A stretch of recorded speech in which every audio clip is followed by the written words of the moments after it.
Good afternoon, everyone, and welcome to one and only webinar from Stanversity.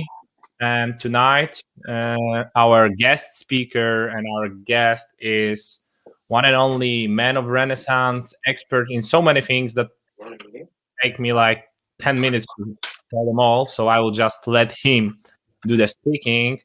A man who described himself as a futurist, so someone who's actually there to let know a little bit more about what the future holds. So, ladies and gentlemen, please welcome Ian Khan. Hi, Ian. How are you doing? Hi, hey everybody. I hope everybody's okay, and it's very nice to meet you all. Yeah, it's super nice to meet you. So, could you tell me, and tell us as the very beginning, you're a futurist. It's so broad term, and this is how you describe yourself. This is how you present yourself in the social media feed. You're like Ian Khan, the futurist, all right? So this is like a real title that is connected to you. So could you give us a little bit more of the insight?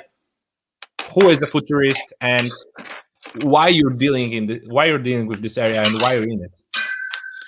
So it's a really good question, and I always love answering that. So let me put on my headphone on so that I can give you guys a more clearer sound.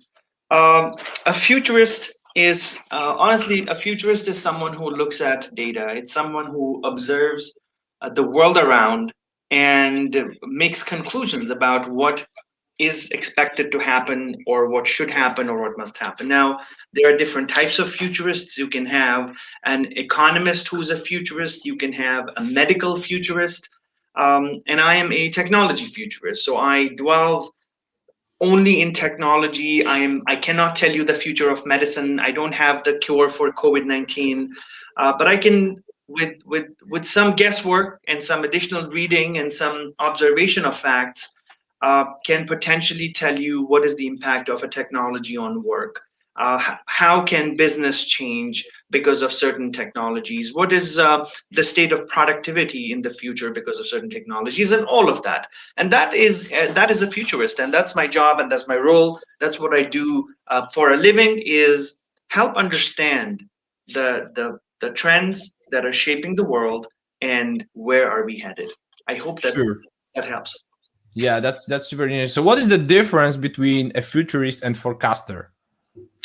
So a forecaster might, if you at one level, nothing. There's no difference if you ask me, but there's also a difference because as a futurist, and I'm talking particularly about myself. Other futurists might have a different approach on this.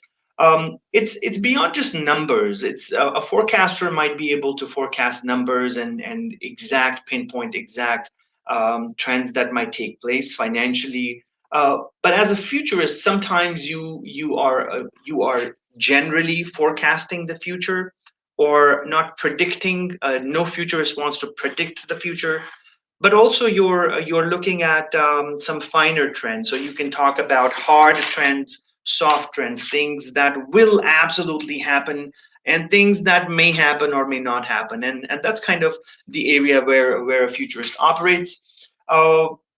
Typically, futurists will not say, and I'm included in this, no futurist will guarantee that a certain event will take place. And the reason for this is because futurists are working with a lot of data that's constantly changing, right? So we can, with some certainty, suggest that, hey, and I'll give you an example. In the next 20 years, a majority of cars will be battery powered cars. I'm giving you a random example.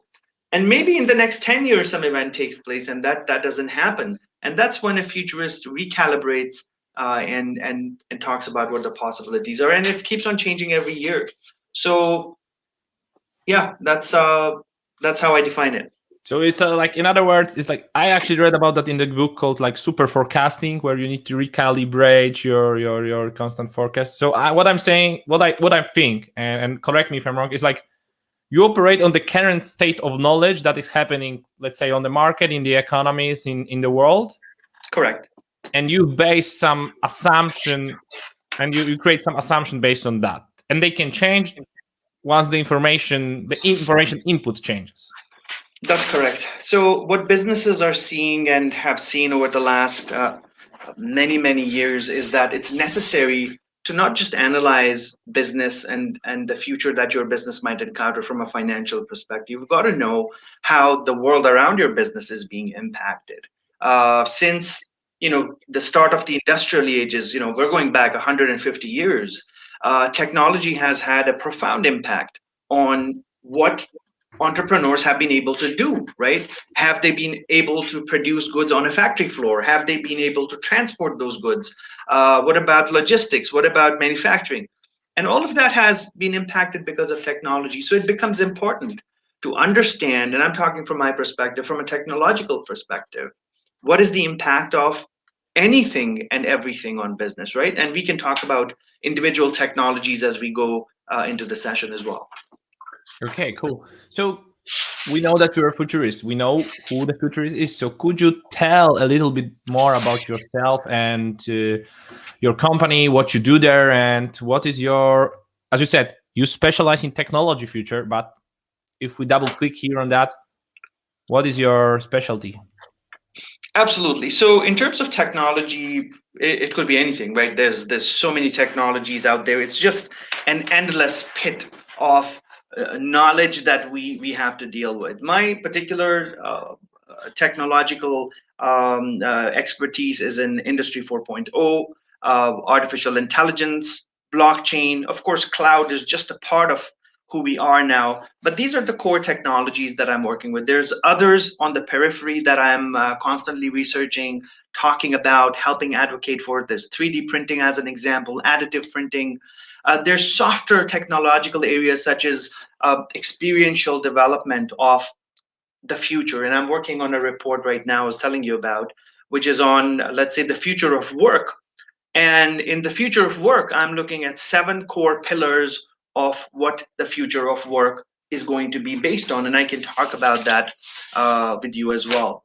Our work at Futuracy is focused around, first of all, technology education. So, as a futurist, I'm an educator more than anything else. I'm not in the prediction business.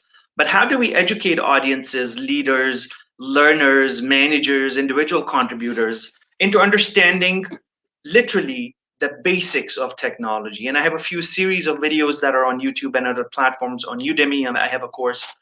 What are the basic elements and essentials of technology that we need to use or need to know? And one of the challenges with organizations, every organization, let me say every organization out there, is that different people possess different knowledge. Different people understand technology from a different perspective. And not all the time is everybody very open and saying, hey, I actually don't understand that. Or can you explain that to me again? I don't understand it. So there's that hesitation in every place across the world where people don't feel comfortable saying they don't know what it is, right?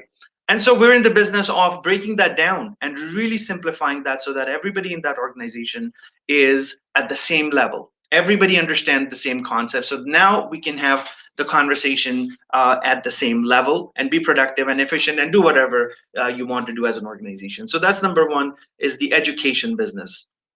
Number two is the information business, or we have a documentary film side of the business where we do documentaries for Amazon Prime. And so you have Blockchain City. That's one of my documentaries that came out about 2.5 years ago.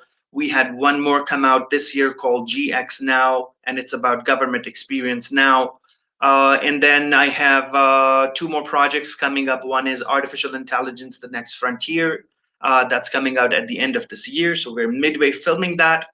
And we have another one coming out on the microbiome. And this is health sciences, this is medical sciences, but it has a lot to do with technology. It has a lot to do with what exactly is happening. And I can talk about that.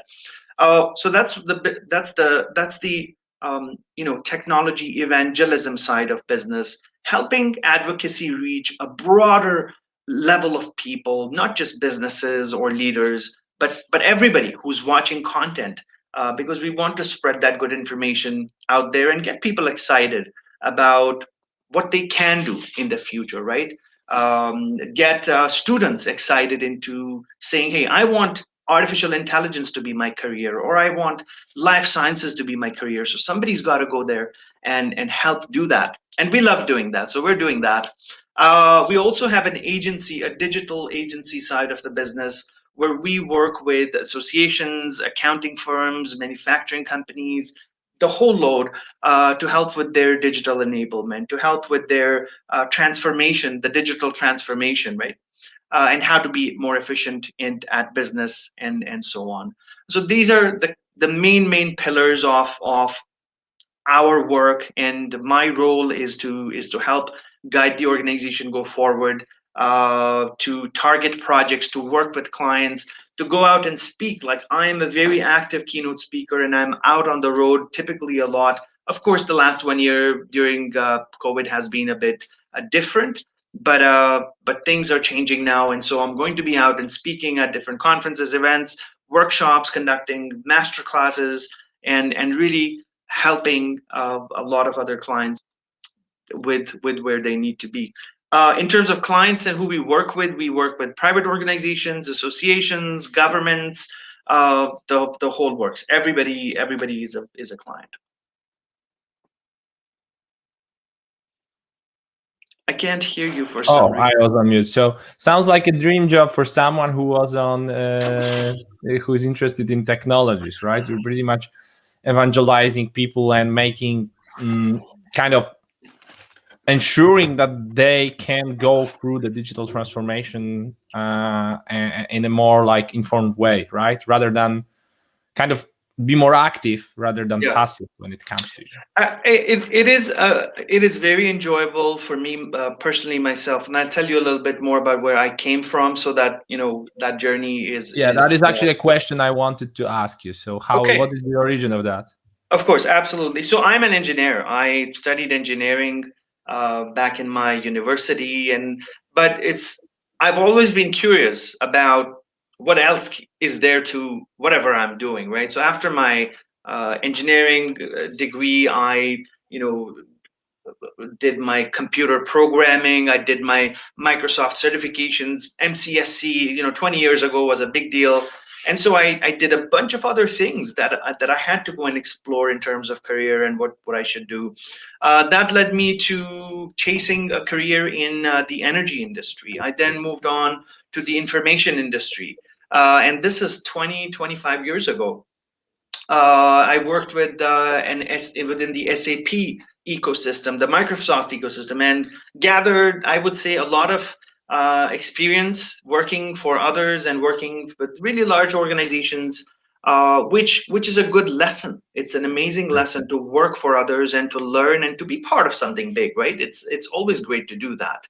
And whoever among your audience members is working for others, it's a great thing. If you're part of an organization that's committed, that's delivering, brilliant. There's nothing better than that.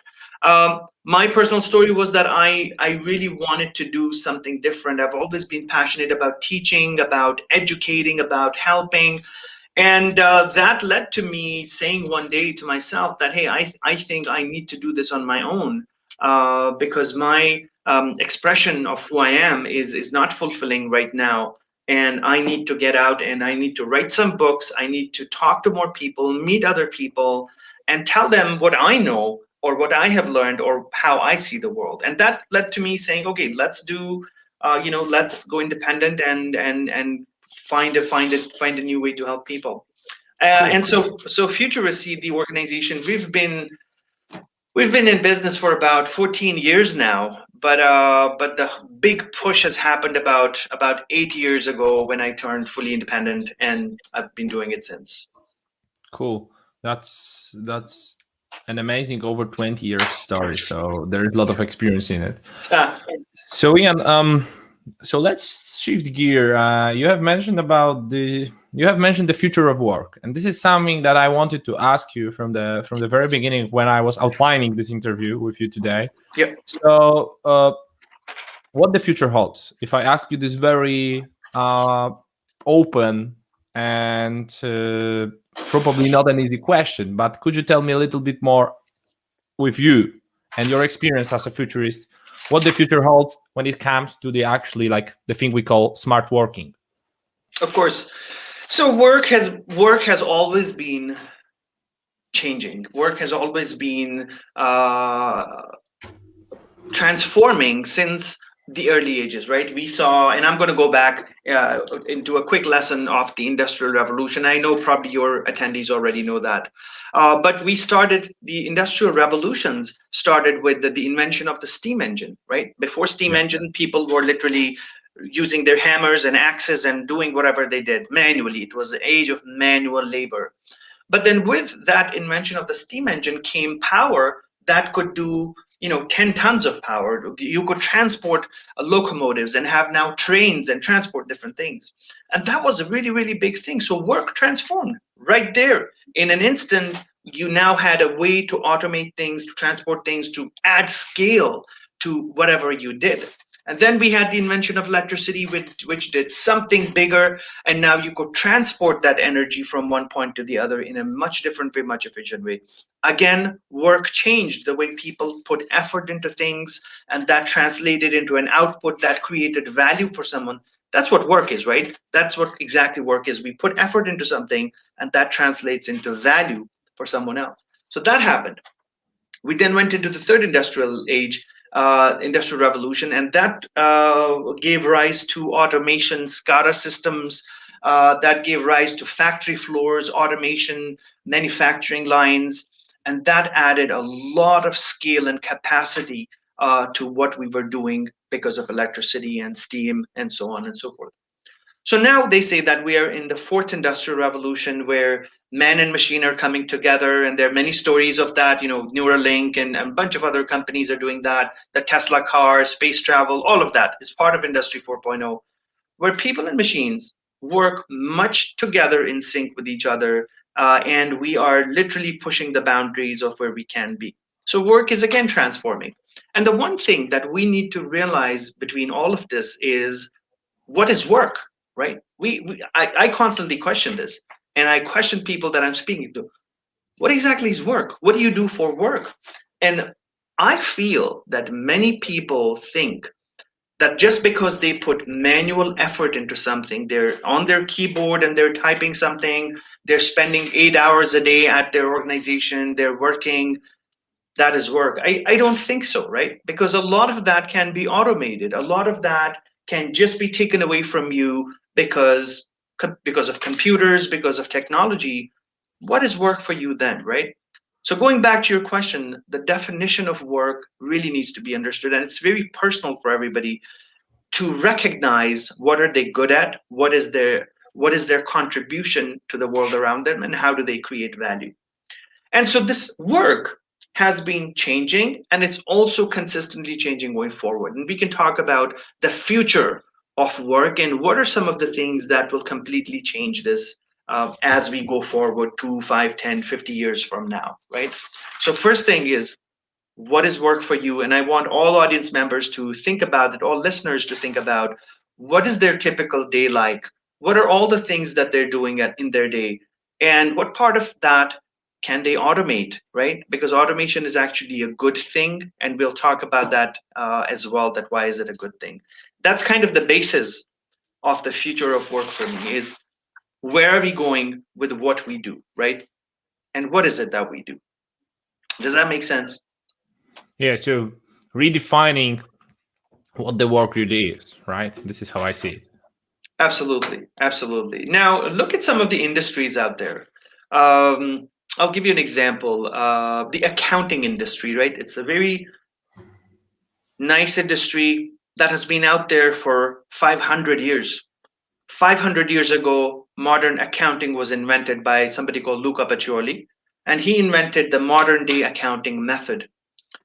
And that has not changed for 500 years, right? 500 years, it didn't change. The method is the same, but technology changed the way how much information accountants could process. Uh, Excel sheets changed that, accounting systems changed that. Last 20 to 50, 100, 20 to 30 years, computers have really changed the amount of work accounting firms can do and how fast they can do it. Otherwise, they would write it on a ledger, right, on a book, noting down every transaction. So that's the way past gone.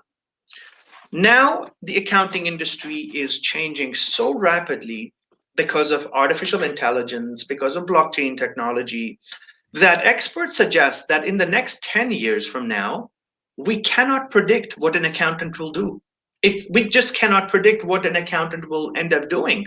So their definition of work is completely going to change in the next 10 years. And that's a very big transformation happening in that particular industry. So let me just stop Go you ahead. for a moment, Ian. I really need to say this is hosted by Wrocław University of Economics. It's a school and business. It's a school that teaches you effectively how to be an accountant, how to be a finance and accounting major. So, guys, I think this is the moment that you really should think about how you want to approach your next years, because your future job may be much different than what you're expecting right now. And I just really want to emphasize it because, as you said, so what you're saying is like the Deloitte's, EY's, PricewaterhouseCoopers of the world, KPMG's, all these like big four companies, they're endangered. No, on the contrary. On the contrary. On the So contrary. Okay. I can talk about the big four for hours. Okay, but let's talk a little bit about what the big four are doing. EY, Deloitte, PwC. Who's the fourth one? KPMG. KPMG. Sorry. So the big four, and let's since you've picked this topic, the big four's strategy, quite honestly, is a very technology driven strategy for future readiness. First of all of these guys are heavily invested in blockchain technology. All of them have blockchain labs where they are developing blockchain products, where they're trying to figure out how do we use blockchain into accounting processes? How do we use it in audit? How do we use it in taxation? What about assurance business, right? Big buckets of business in these areas, consulting side. And how do we do that? And so they have made millions, hundreds of millions of dollars of investments into into this area, especially blockchain. Number two, artificial intelligence. All of them, the big four, are investing heavily in artificial intelligence, right? They're figuring out how do we automate, how do we add scale, how do we eliminate wasted time. And they're not just doing it for their clients, they're teaching that, they're selling systems, they're creating, developing technology that others can use. And these two areas that all of them are focused on is completely going to revolutionize and change the world of accounting, right? Everyday accounting firms, small or medium businesses are going to be impacted. Tax is going to be impacted. Audit is going to be impacted. Here's an example. Blockchain, as an example, is a fully audited database, right? Everything is audited all the time in it. So there's no need to do a manual audit. And so in the future, when accounting firms start using or clients start using blockchain databases, they don't need an accountant to do audit for them at all because it's built into it's baked into the process, it's baked into their database that they use on a daily basis. And that is an impact that's going to impact a traditional accounting firm that just relies on audit all the time. Similarly, for the assurance side of business, today what's happening is banks give a bunch of data, client data, to accountants, and accountants go through it, they look at it, and it's an assurance process where they say, okay, this data is correct, this is not correct. If banks end up using blockchain and all that data is based on blockchain, that data, when it leaves the banks, is assured 100%. It's assured. What will the accounting firms do?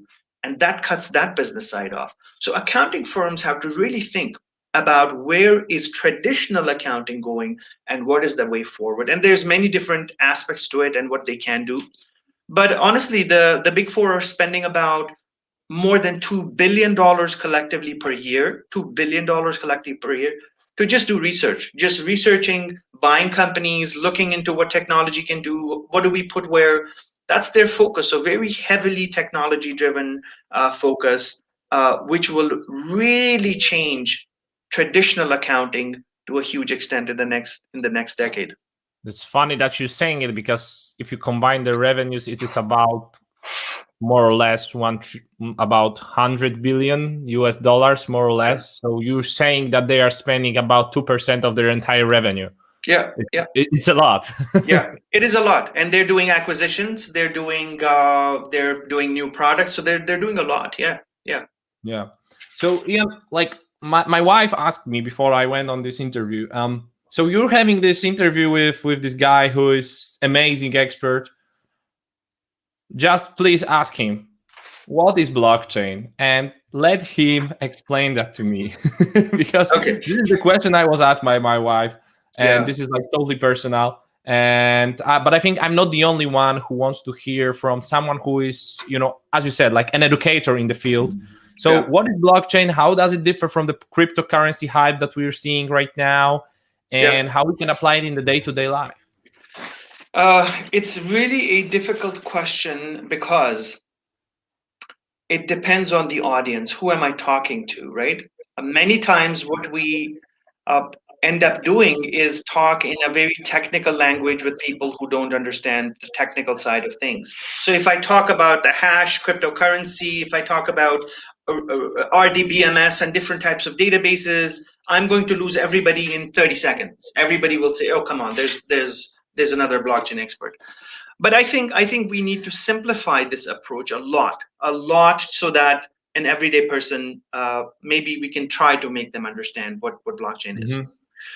The only thing, I'll start off with the fact that a blockchain database is a technology, it's a solution, it's a new way of storing information where you don't have to worry about whether information is accurately stored or not, right? You don't have to be worried as a business owner, as an entrepreneur, as a leader, as anybody who's doing anything out there in terms of work. You don't have to think twice that, hey, I have that information stored on my computer. I wonder if it's correct. I wonder if that data is correct. I wonder if it's stored properly or not. Now, here's the challenge. If you're using an Excel sheet, if you're using any kind of computer device, right? We always think that hackers are going to attack it. They're going to steal information. They're going to corrupt my data. They're going to do all kinds of bad things with my data. But with a blockchain based system, right? Imagine your computer runs on blockchain. And by the way, everything we do on our computers, on our phones, has a database behind that where information is stored, information is retrieved. We're on a conference right now. We're using a Chrome browser. I'm using a Chrome browser, and we're using StreamYard. Both these run on a database, right? On my local computer, and StreamYard has a database on the server. So there's so many different types of databases where every system uses some part of it to store information and to make it work. And so databases are everywhere. There's nothing. Even your smartwatch has a database. Computers have Windows has a database. A Tesla car has a database. An aeroplane has a database. Everything has a database. So the question that scientists were asking themselves about 10, 15 years ago is, how can we make these databases more secure? Because people are hacking them, people are stealing information. And there's different mechanisms of storing information into databases. I'm not going to go into that because it's technical. But they said the way we are storing information is not good. And we need to make these hack proof. We need to make these solid so that we can rely on the information in there and we can be sure that information in there is safe and secure. That gave rise to database architects or computer scientists saying, how can we put this database together? What's the structure of this database? What information should go where first? How should it go in it? How can it be taken out? How can it be deleted, right? In an Excel sheet, you can just go and click delete and you'll delete the value of the cell, right? Or you have a Word document, you delete it, it's gone, right? It's gone from your computer. And so all these challenges led to the fact that how can we have a database that's different, And somebody came up with the idea of a blockchain database. Now, blockchain became very famous when the very famous Satoshi Nakamoto, the person, entity, organization, whoever invented Bitcoin, right? 2008, after the American financial crisis, somebody came out with a white paper and said, here's a new digital currency digital cash. This is electronic money called Bitcoin that we can use to buy things. We can use just as our regular money, but it's digital. It's not physical at all. It's not in your hands. It's on a computer. And I'll talk about that in detail in the next few minutes. So they said, here's a new form of cash. And it's based on this technology called blockchain, which is a new database where information can be added, but it can never be deleted, right? There's always a permanent record of information, whether record of information that it was there or somebody said or asked or requested it to be taken off. So the blockchain database records information in a different way, depending on what you're adding to it, what you're deleting in it, what information you're putting in it. Everything is stored in terms of steps. And if you're familiar with computer technology, you exactly will understand what I'm talking about. But this form of database that had a permanent record of everything that was put in it and taken out from it never existed before. And that was blockchain technology. So over the last 10, 12 years, a majority of focus on blockchain has been on cryptocurrencies, Bitcoin, and we see Bitcoin rallying up and down. But there's other aspects of this blockchain technology, such as smart contracts, its applications in logistics, food tracking, meat tracking, insurance industry, fraud elimination, that are now coming to light. And I think it's a good time for blockchain to be recognized for what it is. This cryptocurrency side of it, the digital currency, the digital cash, and that's a big conversation because it's clashing with the monetary and financial systems of the world. There's more to it than just that. Sure. So what you're saying is like, so just for a person that doesn't, like, I know a little bit or two about blockchain, but for someone who is not there, so what you're saying, this is effectively a database that stores and holds all the information forever, and you don't really need to care that the information is frauded or wrong. That if it's touched there, it will be there. Correct. And also, there are like two sides of blockchain right now. One is obviously the cryptocurrency hype, and second is effectively all these appliances of blockchain that you can do in pretty much majority of the industry. So to the second, but let's leave the cryptocurrency hype for people who are hyped about the cryptocurrency. If they already know a thing about or two about that, we don't need to talk about that. But so which industries are right now the fastest in adopting blockchain? And could you provide us with some case studies and stories of where this actually led to tangible impact? Of course. So different industries are experimenting on blockchain, and I'll talk about a few on who's trying to use it to do what and how does that impact the future. Think about this. Okay, you've got let's look at the transportation industry. Let's look at how the logistics industry works. Now, in a typical world today, a manufacturer, let's say a company produces some goods, they put it on a truck and they need to transport it to another part of the world, maybe the region, maybe the country, right? It goes from point A to point B. Now, in the trucking industry, the logistics industry, a lot of money is trapped because of delays in payments. Billions and billions of dollars are just trapped, and they're just trapped there because of delays in payments. So typically when a logistic truck goes from one place to the other end, they will deliver their invoice, and this could be a ship, but we're talking about a truck right now. They will submit their invoice and they'll get paid maybe in 30 days or 45 days, and there'll be delays and so on and so forth, right? So this trucking company is being paid almost 1-2 months after they have done their job, right? This is how the nature of things are, right? We all have the payment terms as 30 days, 45 days in typical work. But imagine a time where the same truck goes from point A to point B, but this time around, they get paid depending on where they are in that journey. So if it's a 1,000 kilometer journey, Maybe they get paid automatically at regular intervals at maybe 250 kilometers into the journey, 500 kilometers into the journey, 750 kilometers. And by the time they have reached their final destination, they're actually paid for that job right away. They don't have to wait for 30 days. Now, something this incredible can only happen because of real-time payments, right? Instantly, you've got to pay them. You've got to be able to track that truck and make sure that truck is actually the one that's delivering those goods and equipment, and so on and so forth. So there's a few different systems that need to connect together. Now, this can be made possible with blockchain and an aspect of blockchain called smart contracts, right? This is not cryptocurrency, but this is smart contracts.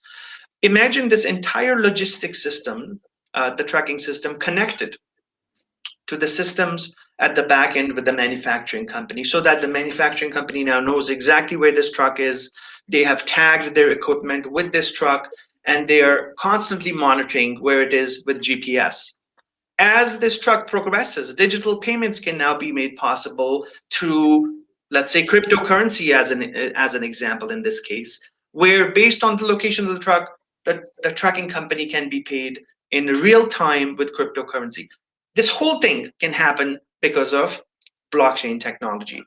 So logistics industry is a big opportunity area for blockchain in general. We're also looking at shipping, right? Shipping containers that go from one country to the other through the oceans. They take months and months. They can benefit from the logistics, from blockchain applications in logistics. Maersk is a company which is very well renowned. It's a big shipper. They're experimenting with blockchain to see how can they do shipment tracking in real time, right? Because in a typical shipment that goes from, say, Australia to New York, there's more than 200 different documents that are exchanged because of between the different parties, third parties, clients, end parties, more than 200. And so all that paperwork can now be eliminated, and we can create efficiency in the system if we had one database that every party could just tap into, use the relevant data from it, and the ship goes further. So it's all about creating efficiency in business. It's about how do we eliminate lag time? How do we create better payments? And it's a big undertaking. We can't just do this all in one day, right? You've got to have on board the clients, the shipping companies, the logistic companies, the third parties. So this is why blockchain is taking some time to come to the real possibilities. But experiments are happening right now. In the food industry, the food tracking industry, you're able to track with guaranteed. So let's say I'm a grocery store, and on my shelves, you find some food item, you find lettuce, or you find some chicken. And I stamp on that chicken. I say, hey, this is pure 100% organic chicken. And this is from a farm in, I don't know, rural Poland. This is an organic farm in rural Poland. What is the guarantee that that is actually what that product is, right? What about I'm in my back of my store, I'm actually stamping that and saying, and I'm lying and I'm faking this. And that's the unfortunate case today, that many people out there in the world do things that we don't want them to do, and as a result, there's cheating, there's lying, there's fraud, and all of that. But with blockchain, things are changing. And I'll give you an example of a very connoisseur-driven demand that is happening. So there's a particular fish called Glacier 51 toothfish. So Glacier 51 toothfish. It's a very exotic fish that lives under a glacier in the South Pole, under the glacier number 51. The glaciers have numbers. Glacier number 51. 2 kilometers underneath the surface of the water, this fish lives, right? And it's being harvested from there. So fishermen from southern Australia, from Perth, go on this journey of about 1,400 kilometers one way in very rough seas to go and capture this fish, to harvest this fish. They reach the area where the fish lives, Glacier 51. They drop their nets and they catch the fish. And what they're doing right there is they're tagging these fish, the catch, with an RFID, a QR code, if you will, to track exactly what is the time the fish was captured, what is the name of the ship, what is the captain, where are they, what is the time, what is the coordinates. All of that information is encapsulated, and the fish are tagged right there.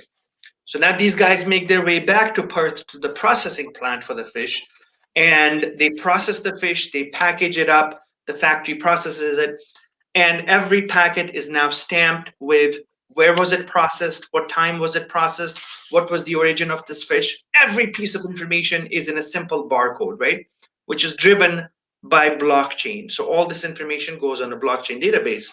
So you can't corrupt it, you can't change it. I can't say that the name of the ship was something else, or the name of the captain was Ian, and this fish was captured somewhere else. No, everything has been captured, cannot be deleted, recorded permanently in that database.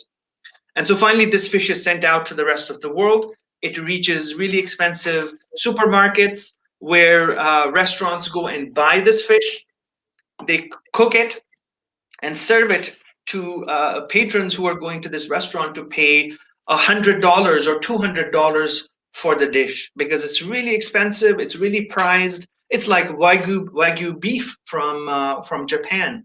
And so now what connoisseurs and people who are actually ordering this fish, they can scan a barcode on the menu which the restaurant can provide them, and they scan a barcode and they will see the entire history of this fish. Where was it captured? Where's the steak from? Where's the fillet from? Who was the... And so now food traceability has really reached a different level now, where we were unable to do this before. Now you might say, why are we doing this, right? Why would anybody do this? If I'm paying $500 for the steak or for the fish, or I'm paying $1,000 for this fish for some reason, I don't know, maybe I'm taking my wife on a date, I really want to make sure that this is the stuff that I'm paying for. This is not somebody getting the fish from the neighborhood river and selling it to me as prized Glacier 51 toothfish. Consumers are creating the demand that I need traceability on what I'm paying for. Who's going to provide me with that traceability? Because I'm ready to pay top dollar. And manufacturers are answering that call. Fishing companies are answering that call. Restaurants are answering that call, saying, hey, yeah, we'll give you that traceability. Come on and dine with us. So this is one example. Other examples are beef tracking. There's a company called, I think they're called Beef Tracker, or I can't remember the name. They're tracking beef from Australia that's exported from Australia, and you can scan a barcode on the top of their package. It'll tell you where was it packed, when was it packed, and is it really Australian beef? There's $2 billion worth of fake Australian beef on the market every year. 2 billion, B for billion. And this is a huge industry that exists, that meat exported from somewhere else in the world. They say it's Australian beef, but it's not Australian beef. It's something else. And we've seen some issues like this before, that meat was something else and it was sold as something else. So that's what's creating that demand right now, is the need for transparency. Need for transparency, the need for people to know what they're consuming is driving this particular demand. Sure. So, but we're talking about like high connoisseur luxury goods cases, right? But so I understand, for instance, like frauds and like copycatting, which is a regular business strategy, for instance, in China, and they're super proud that it actually built their economy. And this is all fine in China, but like there is a city in China called Parma, where they make like Parma, like all these Italian-like goods, and officially it was produced in Parma. So right now with blockchain, even as a consumer in the supermarket, I can scan the QR code and see, nope, it was not from there. It was actually like basically provided by the Chinese company from the Greater China, not like by the Italian manufacturer, right? So for instance, this is, if I understand this correctly, this is the case that I can use. Correct, absolutely. And apart from the fine dining connoisseurs, there's an everyday application of this too. And Walmart has been doing some work on this. And what Walmart is doing is they're using blockchain to track produce, everyday produce that we and you and I can go and buy from Carrefour, or I don't know what supermarkets everybody's in who's watching this live stream, but your regular supermarket would be able to track any grocery item from its origin. So what happened in the past with Walmart was that they had a few different salmonella breakouts where the vegetable was contaminated. People bought it, they went home, they cooked it, ate it, and they got sick. And they went back to Walmart saying, "Hey, what is this? We got sick," and they were unable to trace back exactly where it came from. It took too long to trace back what the origin of those goods were. But with blockchain technology, if your produce, your goods are tagged, traced with blockchain, you can really rapidly figure out the source, the exact batch, the time that all that was picked. But also the challenge is that it has to be tracked from the origin. It has to be tracked at the farm level. So it's not just that Walmart needs to have that technology or the Carrefour has to have access to blockchain, but this entire system has to be accessible in the whole food chain for it to be efficient. Okay, but why we can't do it right now with the current technology? Because I can like nest the cells in Excel to different Excels, and this is already happening. This is how big data works, right? And why can I do it like with the current technology? Why do I need to, try to get additional blockchain technology for that? So, and that's the reason why it's not fully commercial right now, right? The whole fact that if I can do it right now, why do I need to use a blockchain? So here's the thing. If you have a source of data that's reliable, that you think is not contaminated, that you feel is 100% accurate, that gives you that audit trail of everything that's happened to it, then you don't need to use blockchain technology, right? And blockchain is not the solution for everything. That's sometimes what we end up doing is taking a technology and trying to find an area to apply it to. That's not how it should be. If things are working for you, then you're good. You don't need to use blockchain.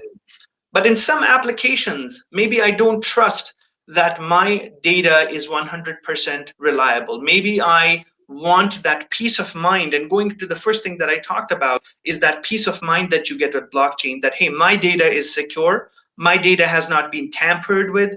My data has not been compromised. If you need all of those things, then blockchain is the way to go. And yes, the same thing can be done in many different ways. It really depends on how reliable do you need your data to be, and that's the big question.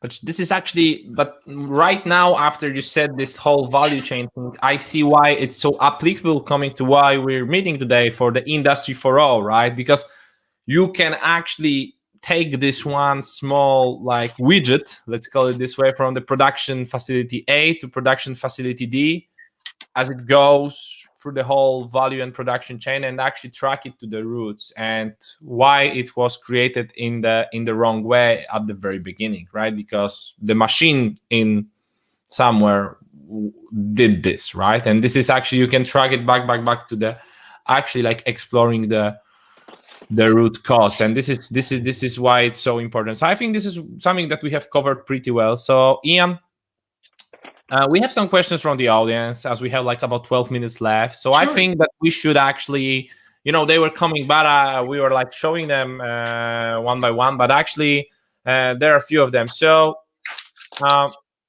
we have this one. Ian, how would you like to see education starting from primary school to university so big part of population can participate in new world of work? This was the question asked in the context of the future of work and how we should reshape the education. I think education has to change in a couple of different ways, and I'm not an education specialist, but I have my own perspective on it. I really feel that we need to focus on micro education a lot more than we have been, right? Our classrooms in majority of the world, that is, are still the way they used to be 100 years ago, right? You all sit in a classroom and you're taught the thing and you're expected to learn it. I think technology has changed the way we learn. We all have access to video, content, YouTube, cell phones. It's everywhere, virtual reality classes. And I feel that education has to be delivered in micro doses now, rather than get people to sit and take that whole big pill. And that way it can be retained more. There's a lot of research done on that, that microeducation works. So that system of education we have, it needs to change a little bit. It also has to be experiential. It has to, somebody has rightly said a long time ago that if you make me do it, then I will remember it forever. And it has to be experiential. If learners don't experience things, they will not remember it well. So the time for textbook education, I appreciate that it has a place, but I think with current technologies, there's a better way of delivering it so that it's retained longer and it's used better. I think that's the way to go forward. So I understand that practice workshops, this is something we can expect from you as a lecturer at Stanversity program.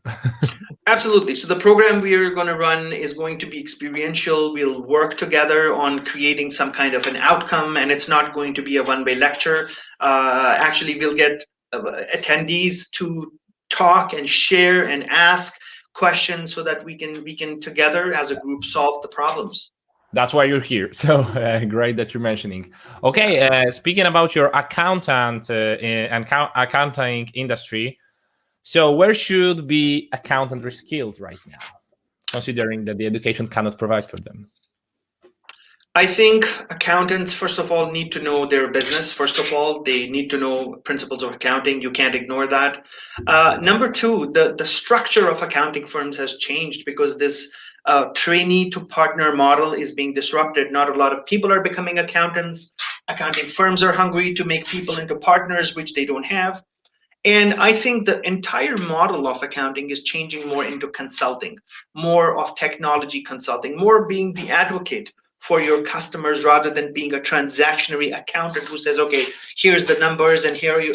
That model is going away. I see accountants being the guardians of data in the future. So your take and involvement on blockchain is important. You need to know the ins and outs of blockchain technology. How does it work? Why does it do what it does? What is the impact? So that you and your team in the future, as you will work forward, you're able to give a fully packaged solution to your customers based on blockchain through technology. I'm not expecting accountants of the future to be blockchain programmers at all, but I expect them to know what the technology does so that they can run a team of programmers, of blockchain experts, of technology consultants and accountants to solve their customer problems. So one thing, if you want me to give you advice on, is learn more about blockchain. Okay, cool. So actually, this is interesting. I spent last years at McKinsey, and we have seen that the big fours, they are constantly taking a little bit of the pie from MBB companies like McKinsey, Bain, and BCG. Yeah. That they are really pushing towards being the frontier of as you said, not doing the transactional accounting audits and all this stuff, but I rather be, like playing more active role in shaping the strategy, in shaping shaping the industry forward. So this is actually super interesting. Okay, we have the question about blockchain. So we're talking about big progress in IT. So my question is, how fast blockchain will substitute the traditional TPS, transactional processing systems? Totally, or perhaps we may expect some kind of a hybrid solution. I think the change has started happening, but it's not as rapid. If you look at big major vendors in tech, the Microsofts, the IBMs of the world, I don't see a mega push on blockchain, although everybody is doing something about it. They're still trying to cater customer needs through AI, through cloud, but blockchain is gaining traction. I would say we can see some major action happening in the next 3 to 5 years. There might be vendors coming up with blockchain-based, systems and that you could use. But I would say 3 to 5 years is a good time to see some activity spin up.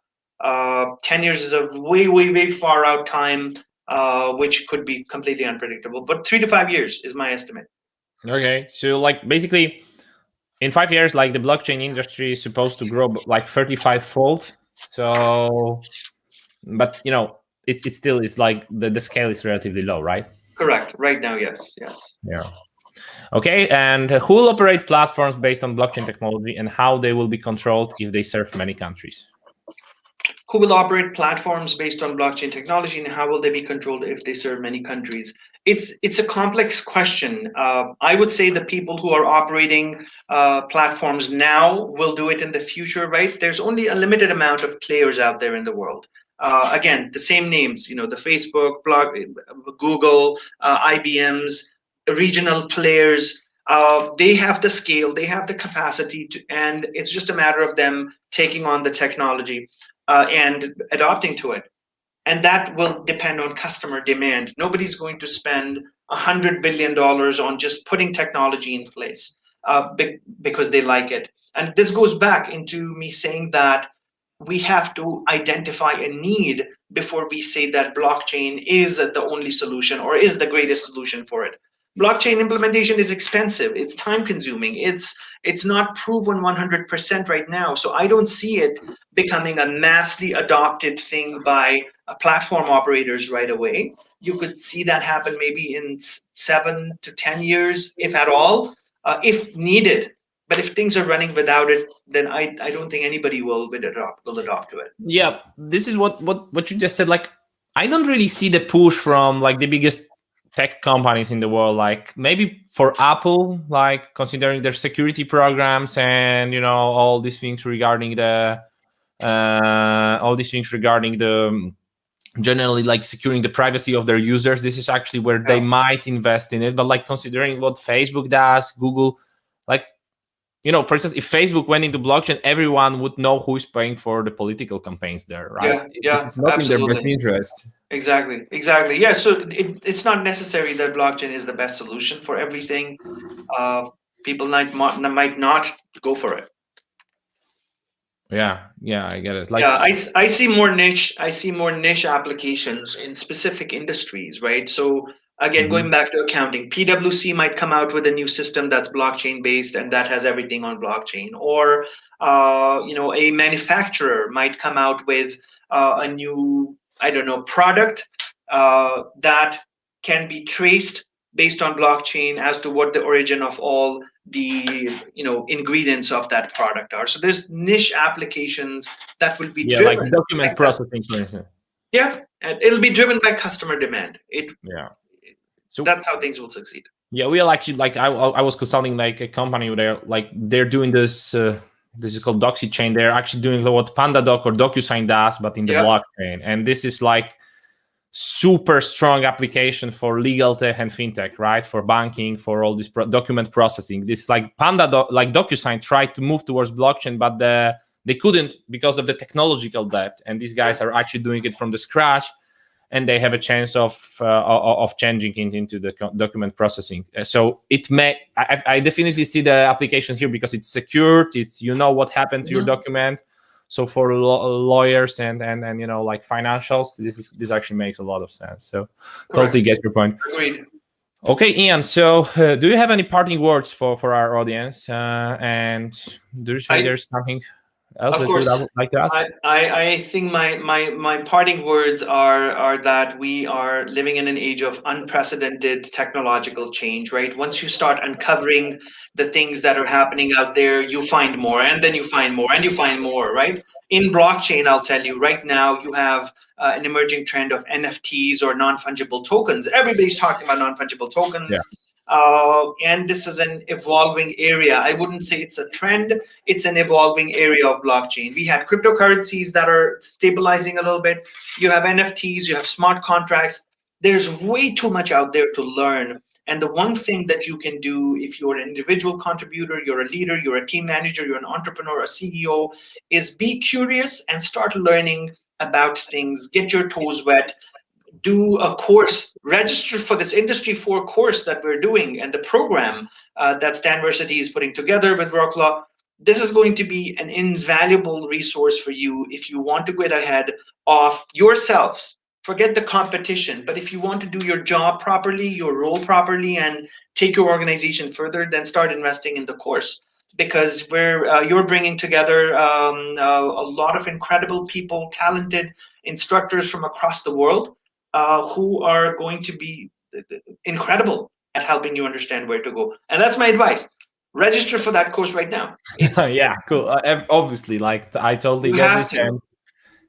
No, like, but really, like, whatever you do, like, start reading, start getting more information about Correct. these things that are happening, because the world won't wait for you. Correct. And you have to have some structure in learning. That's the most important thing. Is the challenge in today's date and time is there's way too much distraction. If you don't have a structure behind learning, and I talked about micro content, but it has to have structure behind learning, and you can get that to a program, to or creating your own structure if you can. But that's the challenge. So go with the structured approach in learning. Start learning and keep learning. Yeah, these were the greatest words we could hear, Ian. So thank you for finding the time and be with us today. Thank you, everybody, for having me. I loved speaking with you, and time has flown just like that. And it's such a pleasure. Hopefully, I'll see a lot of you in the program, and we will continue talking.